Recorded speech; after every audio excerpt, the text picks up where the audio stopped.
Ayun. Ayan po yung pag-on ng remote.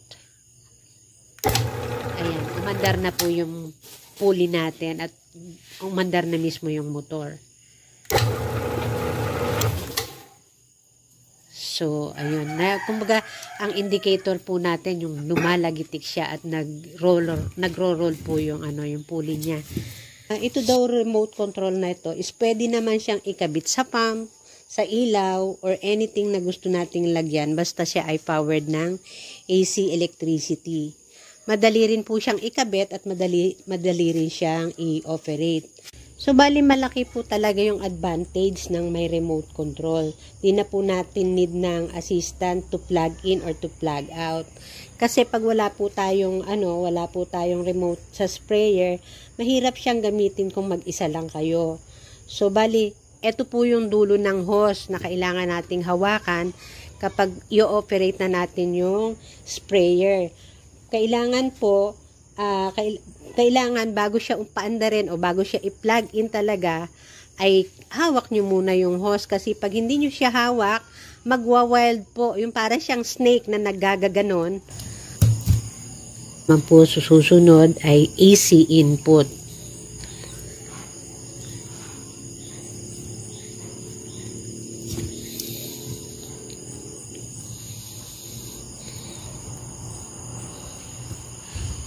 Nakita nyo yung pinutol, ayan ayan na po yung isa, dito siya ikinabit. Tapos yun namang pinutol na kabiyak ng wire, yun yung may plug, yun po yung wire papunta doon sa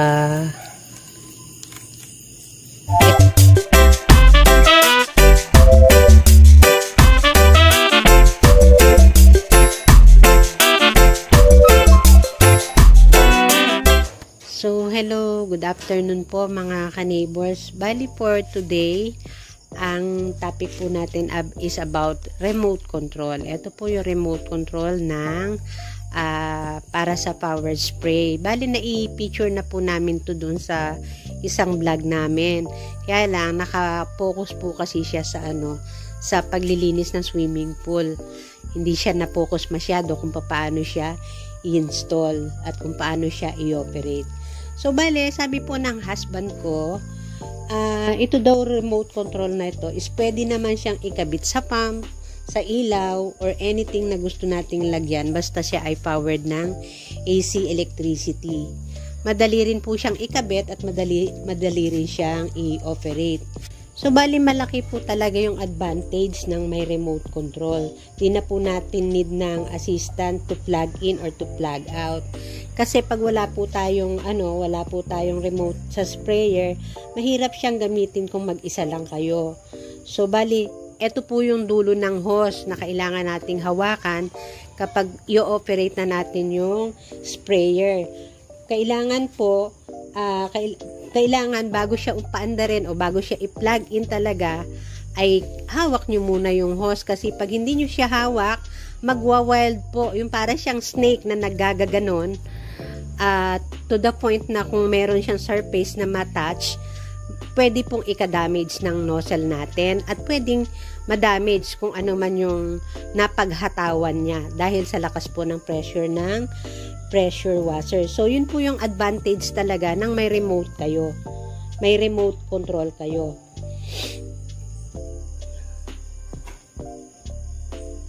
So, bali, yun nga po, kung may remote control po kasi, pipindutin nyo lang yung remote nyo just in case. Halimbawa, na-convert na natin siya into remote control. Na po siya? Ipipindutin lang po natin na ang remote once na gusto natin siyang i-operate na. Unlike kung siya ay manumano na kailangan pa nating bumaba or pumunta directly doon sa pinagplagan natin para mapatay natin yung remote, or kailangan nga natin na assistant kung tayo ay may kasama, kung wala tayong kasama. So, bali nung binili po ng husband ko tong sprayer na to, eto lang pong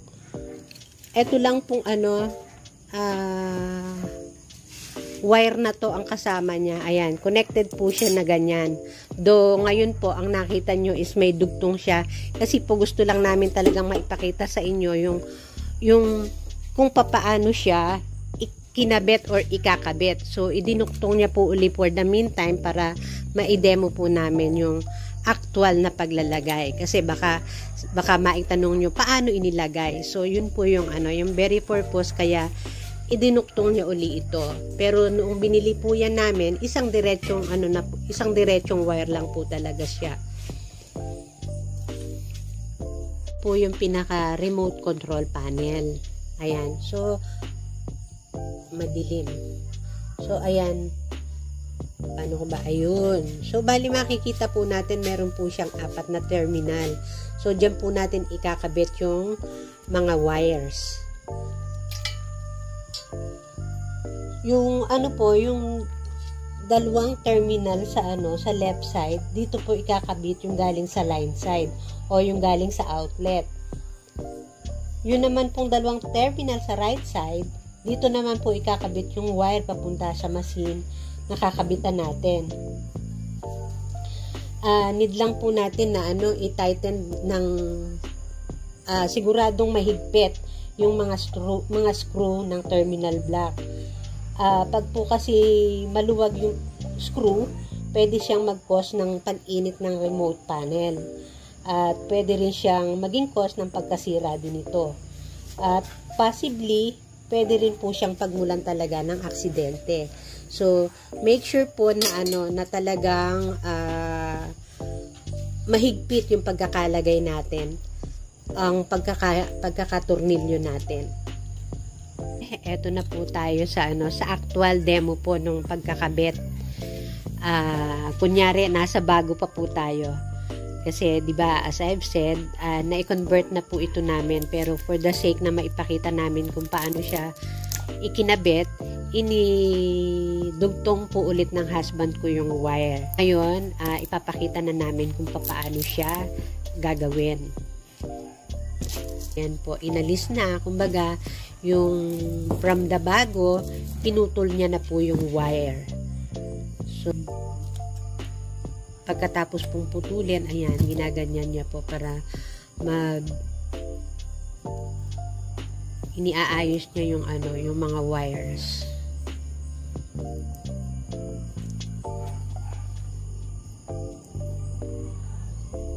So, ina-advise ko po sa inyo na talagang magkaroon kayo ng ng remote para madali po ba yung buhay. Maalwan.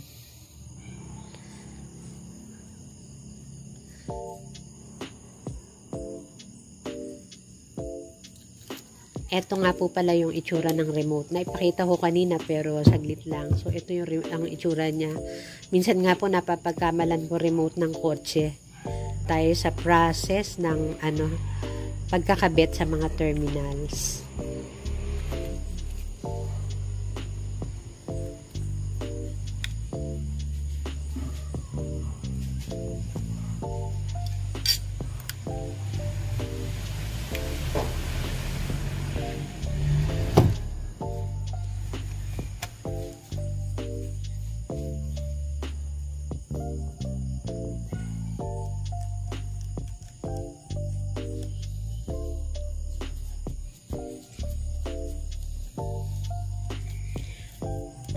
Yun po yung yan pala yung sinasabi na kailangan siyang i-fully tightened.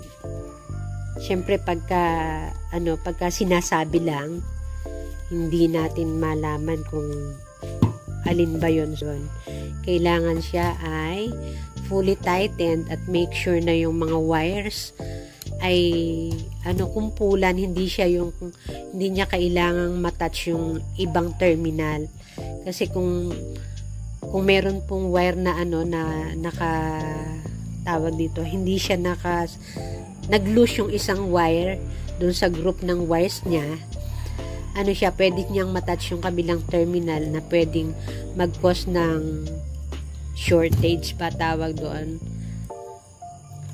Pwede siyang pumutok kasi pagka ganon. Ito yung yung proseso.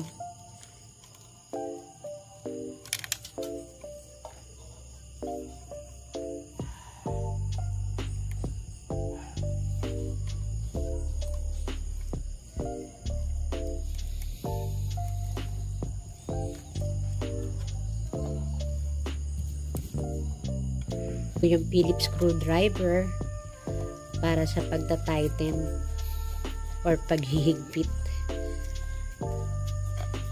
Eto, medyo na-loose na yung plate namin. Dali, itong mga plate na ganito ng mga motor, napaka-importante niya sa lalo na po pagka medyo nagka-problema yung motor, hinahanap po yan, gawa ng specification ng motor.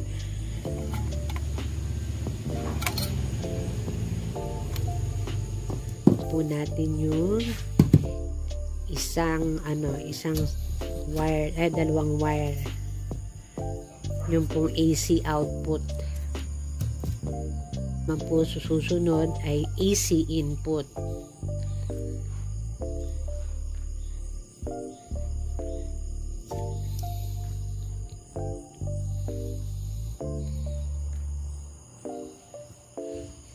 Nakita nyo yung pinutol, ayan ayan na po yung isa, dito siya ikinabit. Tapos yun namang pinutol na kabiyak ng wire, yun yung may plug, yun po yung wire papunta doon sa electrical source.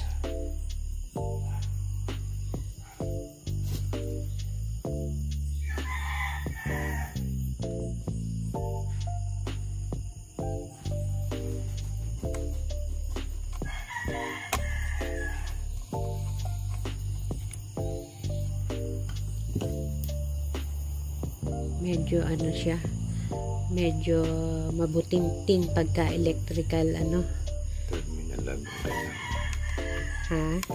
terminal lag ang kailangan. Terminal lag, mas preferable siya para para mas mahigpit. So yun po pala isang tip, kasi eto yung ginawa niya is directly ikinonect doon sa mga screws ng panel. Pero mas advisable daw po kung makakabili kayo ng terminal lag, ilalagay po doon sa dulo ng wire para siyang ikabit po doon sa sa mga screw. Mas siya, mas tawag dito, mas ma-assure po yung pagkakahigpit niya. Pero for the meantime na wala, eto po ang pwede siyang gawin. Make sure lang po na talagang sobrang higpit nung Wag naman po yung sa sobrang higpit ay na siya, tawag doon, malulost thread na.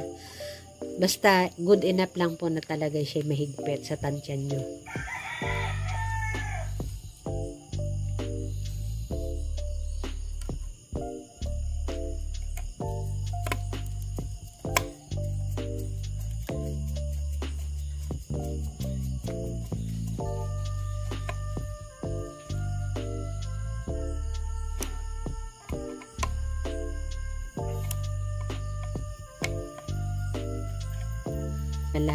Yun po pala ang assurance na na mahigpit na siya, may hingang malalim pagka nyo na pihit nyo na yung mga screw. Kailangan may ganun. Yan po, sa ngayon na po siya, isasaksak na po siya sa outlet. At ipapakita namin kung paano siya nagpa-function. Bali na i-plug in na po siya doon sa source niya. Po natin kung paano siya gagana. Ayun. Ayan po yung pag-on ng remote. Ayan, umandar na po yung pulley natin at umandar na mismo yung motor. So, ayun. Kumbaga, ang indicator po natin, yung lumalagitik siya at nagro-roll po yung yung pulley niya. So, ganun po siya kadali gamitin. Yung on-off nung remote natin ganun kasimpleng gamitin pero napakalaking advantage po sa gumagamit.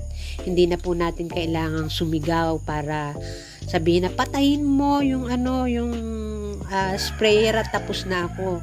Yun, hindi basta beyond the reach ng remote control, po siya, isang pindot lang, talagang mamamatay na po siya. And isang pindot lang din, kung gusto nyo gamitin, sige lang po, papindot-pindot lang po talaga. Napakalaking bentahe ng pagko-convert ng power sprayer from the ordinary na isinasaksak. Ito po remote control na. Ito po yung remote panel na at saka remote, magkaset na po yan, dalawang yan. Yung remote mismo at saka yung remote panel. Bale, available naman po siya sa mga online seller like ito binili namin sa Lazada. So, napakadali pong i-order at napakadali rin pong ikabit, napakadaling i-operate. So, comment ko po sa inyo na kung halimbawa meron kayong isang unit na ganito, ipa-convert nyo na po sa remote control. Kung medyo nahihirapan kayo at hindi nyo magamay yung pagkakademo namin dito sa video na to, pwede naman po kayong magpa-assist doon sa mga tao na marunong sa mga electrical works para tama yung pagkakakabit at wala kayong kakaba-kaba na baka masayang lang yung item at okay.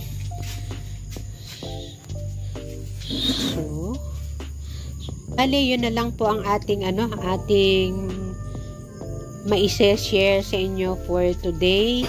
And sana po may napulot kayong something doon sa sa topic na ibinigay namin sa inyo. Talaga pong guaranteed na napaka-alwan gamitin. So, yun lang po for today and sana po na gustuhan nyo ang video namin and please don't forget to like and subscribe po sa aming channel at dun po sa mga nag-subscribe na, thank you very much po.